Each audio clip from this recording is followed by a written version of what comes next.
রাফি একা থাকে শহরের একটি ছোট্ট ফ্ল্যাটে। সবকিছু স্বাভাবিক চলছিল, কিন্তু হঠাৎ একটা অদ্ভুত ঘটনা ঘটতে শুরু করে। প্রতিদিন ঠিক রাত 3টায় তার দরজায় ঠক ঠক শব্দ হয়। প্রথমে সে ভাবে হয়তো বাতাসের শব্দ বা কোনো পাগল ভেগারি হবে, কিন্তু এটা প্রতিদিনই হতে থাকে। একদিন সে বিরক্ত হয়ে দরজা খুলে দেয়, কিন্তু বাইরে কেউ নেই। কিন্তু তার পায়ের কাছে একটা পুরনো হলুদ রঙের চিঠি পড়ে আছে। চিঠিতে লেখা, আজ তুমি বেঁচে গেলে, কিন্তু কাল কি এই বাঁচবে? রাফি ভয় পেয়ে চিঠিটা ছিঁড়ে ফেলে, কিন্তু পরের রাতে আবারও টকটক শব্দ। এবার সে ঠিক করে সে দরজা খুলবে না। মোবাইল ক্যামেরা সেট করে রেখে দেয়, যেন দেখতে পারে কে দরজায় আসছে। পরের দিন সকালবেলা সে ক্যামেরায় ভিডিও দেখে শিউরে ওঠে।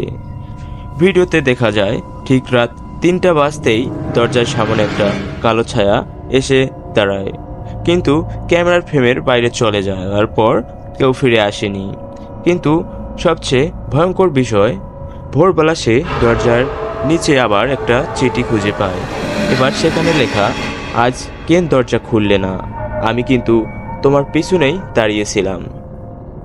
রাফি আতঙ্কিত হয়ে মোড় ঘুরিয়ে দেখে, কিন্তু ক্যামেরা তখনই বন্ধ হয়ে যায়।